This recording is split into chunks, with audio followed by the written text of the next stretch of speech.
let's dive into what feels like, well, a pretty unprecedented moment in American intelligence. Definitely feels that way. Recently, the Director of National Intelligence, Tulsi Gabbard, she released this memo, and it just sent shockwaves through Washington. We're talking really highly charged allegations about the 2016 Russiagate investigation. Yeah, the claims are, let's just say, explosive. And what we want to do in this deep dive is really pull back the curtain on them. Exactly. Our mission really is to try and cut through some of the noise, understand the claims, yes, but also the counterclaims, and hopefully help you get to the heart of what's actually at stake here. For the intelligence community, sure, but also, frankly, for public trust. Absolutely. So we're going to unpack DNI Gabbard's specific accusations. I mean, she uses the term treasonous conspiracy against former top Obama officials. Strong language. Very strong. We'll look at what the sources say about this alleged manipulation of intelligence and then zoom out a bit, look at the bigger picture, the implications of these really dramatic statements. So where do we begin? Let's start with the memo itself, this red-hot memo. Right. So the core accusation, the absolute center of DNI Gabbard's memo, is that the intelligence community, the IC, quote, manipulated and withheld key evidence. This isn't about a mistake. This is during the 2016 Russiagate investigation. Manipulated and withheld. Okay. Yeah, it's a direct charge of intentional, misconduct. Big scale. And it really ramps up from there, doesn't it? Yeah. She goes further, alleging that high-level Obama administration officials, and she actually names them, former FBI Director James Comey, CIA Director John Brennan, former DNI James Clapper. The key players from that era. The very top. She claims they, quote, weaponized intelligence, and the reason, to lay the groundwork for what was essentially a years-long coup against Donald Trump. I mean, that word coup. It's incredibly charged. It implies a deliberate, organized effort to undermine a presidency before it even began. It's a massive indictment. It doesn't stop at just accusations. The memo explicitly threatens prosecution. Gabbard says she'll provide all the documents to the Justice Department. Right. She's seeking criminal prosecution. Yeah. The term she uses is treasonous conspiracy. And the goal, she states, is to deliver the accountability that President Donald Trump, his family, and the American people deserve. So this goes way beyond just an internal review or a policy disagreement. Oh, absolutely. It's a direct call for legal action against former senior officials, accusing them of the most serious kinds of offenses. Okay, so let's try to walk through Gabbard's narrative, her version of events as laid out in the memo. She presents a very specific sequence. A timeline. Yeah, a timeline designed to back up these explosive claims. She says that throughout the fall of 2016, intelligence assessments kept finding that Russia, quote, did not use cyber attacks on election infrastructure to alter the U.S. presidential election outcome.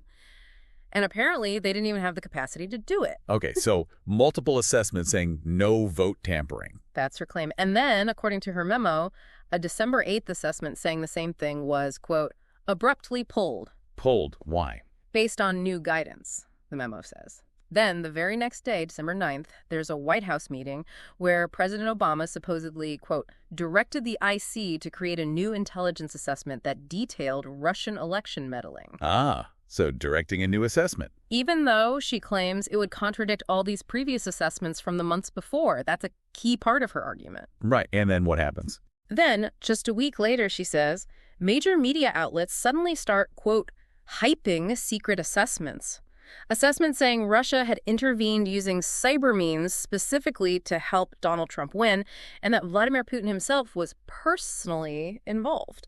So she's painting a picture of a sudden top-down reversal, a manufactured narrative pushed out through the media. Exactly. A coordinated effort. Now, connecting this to the bigger picture, we have to look at the counter-narrative because, well, it's a very strong challenge to all of this. It really is. Our sources, looking at this counter-perspective, they dismiss Gabbard's claims pretty forcefully. They call it a nothing burger, a blatant sleight of hand. They assert there's just no actual substance to these dramatic claims. A nothing burger. That's quite the dismissal. So where does that come from? What's the basis for that? It seems to hinge on what the counter-narrative sees as a really crucial distinction. A distinction they say Gabbard's memo deliberately blurs. Okay, what's the distinction? Gabbard focuses heavily on cyber attacks on election infrastructure. Right. Like actually changing vote counts in machines. Hacking the vote itself. Exactly. But the established claims back in 2016, the ones that got all the attention, were about election interference via cyber warfare. Specifically, the hacked emails, DNC, John Podesta. Hillary Clinton's campaign chairman. Right. Those emails being stolen and then given to WikiLeaks to be published. So it's like Gabbard is arguing about whether someone broke into the polling place and stuffed ballot boxes. When the main public concern at the time was about someone stealing and publishing damaging private letters right before the vote. Precisely. Both are forms of interference, potentially damaging, but they're very different actions. And the critics say Gabbard is conflating the two to make her case seem stronger. Okay, that's a critical point. What about the evidence for this counterview? Well, they point straight to the public record, specifically the October 7, 2016 joint statement. This came from the DNI and the Department of Homeland Security, but it was on behalf of 17 intelligence agencies. 17 agencies. Wow. And that statement said, quite clearly, the U.S. intelligence community was, quote, confident that the Russian government directed the recent compromises of emails, and that these actions were, quote, intended to interfere with the U.S. election process. So, confidence in Russian-directed hacking and intent to interfere. Yes, but here's the crucial part, especially regarding Gabbard's claims. That same October 7th statement also explicitly noted, quote, it would be extremely difficult for someone, including a nation-state actor, to alter actual ballot counts or election results by cyber attack or intrusion. Wait, so the statement Gabbard implies was somehow suppressed or ignored actually contained the very assessment she says was being hidden, that physically altering votes was unlikely. According to the counter-narrative, yes. The information was right there, publicly stated in October. It directly contradicts the idea that this assessment was covered up until Obama ordered a new one in December. That does seem like a major contradiction. What about her claim that the FBI and NSA had low confidence early on about linking the hacking to Russia? The counter-argument addresses that, too. It suggests this low confidence, mentioned in maybe a September report, was specifically about having enough technical details at that precise moment to meet, say, FBI evidentiary standards for prosecution, perhaps. So a question of technical proof, not overall belief. Potentially. Because the key point is, both the FBI and the NSA did sign on to that October 7th joint statement. That implies either their confidence grew as more details emerged, or their initial caution about specific technical links didn't negate the broader conclusion that Russia was directing the hacking. And does Gabbard's memo acknowledge any of the hacking evidence? Interestingly, yes. The sources point out that Gabbard's own memo is, quote, purporting evidence indicating the Russian government directed hacking of the DNC and DCC. So even within her own argument, she has to concede the core point about the hacking itself. It seems so, which certainly complicates her narrative about the whole thing being fabricated. Okay, so if the narrative of a suppressed assessment and fabricated hacking claims is challenged, what about President Obama's motive for ordering that review in December 2016? Gabbard paints it as part of a plot. Right. But the counter-narrative offers a very different explanation. They say it wasn't some bizarre whim or a secret plot to sabotage his Republican successor. Then what was it? Reports indicate it was driven by really strong pressure. Pressure from congressional Democrats, yes, but also some Senate Republicans. They wanted a comprehensive review of Russian meddling before the administration change. So, bipartisan pressure. Apparently so. And that pressure was amplified by President-elect Trump's own, quote, stubborn insistence at the time that he just wasn't seeing any evidence of Russian interference. That denial likely added urgency to get an official assessment done before the inauguration. So, less a conspiracy, more a response to political and public demand. That's the alternative view presented. And it's worth noting this isn't the first time we've heard claims like Gabbard's. Right, you mentioned echoes of past claims. Exactly. The counter-narrative draws a parallel to former DNI John Ratcliffe under Trump. He also commissioned a review, raising concerns about how the 2016 assessment was handled. And what did Ratcliffe's review find? Well, according to these sources, while Ratcliffe's review did note some concerns about the, quote, accelerated process used for the 2016 assessment, Okay. it ultimately, quote, praised the overall analytic rigor of that assessment.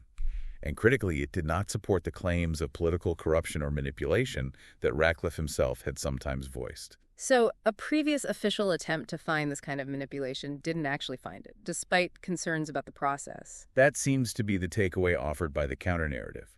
It suggests that digging into these claims hasn't previously yielded the kind of bombshell Gabbard is now alleging. It really helps to understand the person making these claims. Tulsi Gabbard herself has had quite a political journey, hasn't she? It's pretty unique. It really is. I mean, she started as the youngest state legislator ever elected in Hawaii, then served as a U.S. representative for Hawaii from 2013 to 2021. Important committees, too. Armed Services, Foreign Affairs. Yeah, a significant congressional career. But her political shifts are maybe even more notable. Yeah. She was vice chair of the DNC, then resigned in 2016 to endorse Bernie Sanders. A big move within the party. Huge. And then, fast forward to October 2022, she leaves the Democratic Party entirely. Her statement was quite something, citing cowardly wokeness, anti-white racism, hostility to faith, dragging us closer to nuclear war. Very strong reasons given. And she didn't just leave. She then officially joined the Republican Party and, in 2024, endorsed Donald Trump. It's a full political migration. And this journey wasn't smooth. There were controversies along the way that came up again during her DNI confirmation, right? Absolutely. Things like her 2017 trip to Syria. It was billed as a fact-finding mission, but it included unplanned meetings with Bashar al-Assad. Which understandably raised eyebrows. Right. She defended it, saying she'd never apologize for seeking peace, even while calling Assad a brutal dictator. But she emphasized opposing regime change wars. Then there was her skepticism about the 2017 Khan Shaykhun chemical attack in Syria, asking for more evidence. And didn't that lead to accusations related to Russia? It did. Figures like Mitt Romney accused her of parroting false Russian propaganda. Although it's important to note, the New York Times reported at the time that there was no evidence she was actually collaborating with Russian intelligence. But the perception, the accusations were definitely there. So all this history formed the backdrop for her DNI confirmation battle in late 2024. It must have been intense. Oh, highly divided, totally predictable given her path. Her supporters, mostly Republican senators, defended her. They argued, political differences shouldn't equal disloyalty. She got endorsements from over 250 veterans, VP J.D. Vance, Secretary of State Marco Rubio. They pointed to her military background, her congressional experience. And the opposition. Strong opposition. Many Democrats, obviously, but also a group of over 100 former national security officials. They raised serious concerns about her past foreign policy views, what they saw as a lack of deep intelligence experience. Some critics, like Debbie Wasserman Schultz, went so far as to label her a likely Russian asset. Wow. So, a really contentious confirmation. How did she handle the hearing? She'd pledged to keep her political views separate from her official duties as DNI.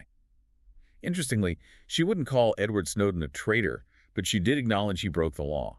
She also affirmed support for FISA Section 702, that's the foreign surveillance law, but said she wanted civil liberties reforms included. And she was ultimately confirmed. Yes, confirmed in February 2025, which brings us to her actions as DNI.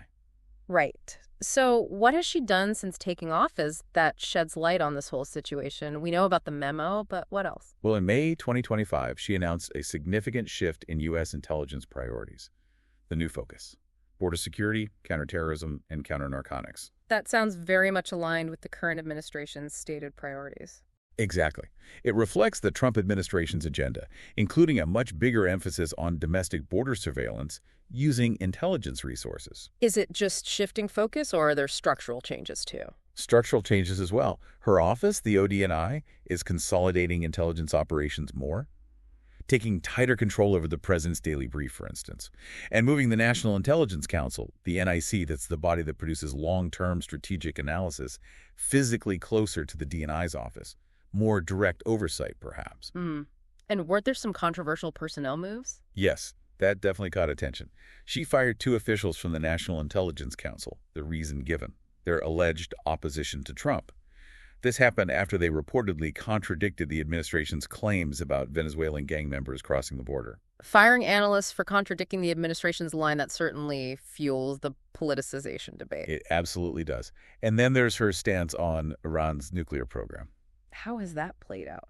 It seems to have evolved, or at least the public statements have. Back in March 2025, intelligence assessments generally said Iran was not actively building a nuclear weapon.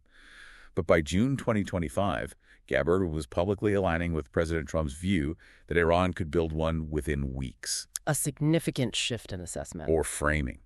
She also supported Trump's claims about major damage to Iran's nuclear sites from recent U.S. strikes. When asked about the discrepancy with earlier assessments, Gabbard reportedly blamed the media for taking her March testimony out of context. Okay, so the firings, the shift on Iran, the reoriented priorities, and now this explosive Russiagate memo, it all feeds into this larger narrative, this debate. Precisely. Critics look at all this and see a pattern, an effort to relitigate the 2016 election, target political opponents, and bend intelligence analysis to fit the administration's political narrative. That's the core criticism. And the view from her supporters. Her supporters frame it very differently. They see her as someone finally doing what's necessary to depoliticize. The intelligence agencies they believe became biased against Trump. They argue she's restoring accountability and rebuilding public trust by rooting out perceived bias and aligning priorities with elected leadership. Two completely opposing interpretations of the same actions. And the Russiagate memo is like a lightning rod for this. Yeah. It was met with, as the sources say, predictable joy among the usual suspects, Magyar loyalists. Russian news services also reported on it with, quote, palpable satisfaction, one even calling it fraud, American style. So it definitely landed differently depending on who you ask. Very much so. So wrapping this up, this deep dive into DNI Gabbard's claims, her history, her actions in office, it really paints a picture of this incredibly complex intersection. Intelligence, politics, public trust, all tangled together. Yeah, we've walked through these claims of, historic wrongdoing, looked at the pretty detailed counter-analysis, and touched on this ongoing fierce debate about what the role of intelligence should even be in such a polarized time. So for you listening, what stands out as you process all these layers? I mean, in a world just flooded with information, maybe it's more important than ever to engage critically, right? To really look at the sources, understand the different perspectives, especially when the claims are coming from the very top of national security. Absolutely critical. So here's a final thought to chew on. When the Director of National Intelligence accuses former top officials of treasonous conspiracy, and those accusations are immediately slammed by others as a baseless nothing burger, politically driven, what does that whole exchange do? Regardless of who is ultimately right or wrong, how does the act of making such public, high-level accusations and counter-accusations reshape the basic trust people have? Trust in their government, trust in the institutions meant to protect them. And thinking longer term, what does that mean for the stability of democracy itself? When the intelligence community becomes such a public political battleground. Something to definitely keep thinking about.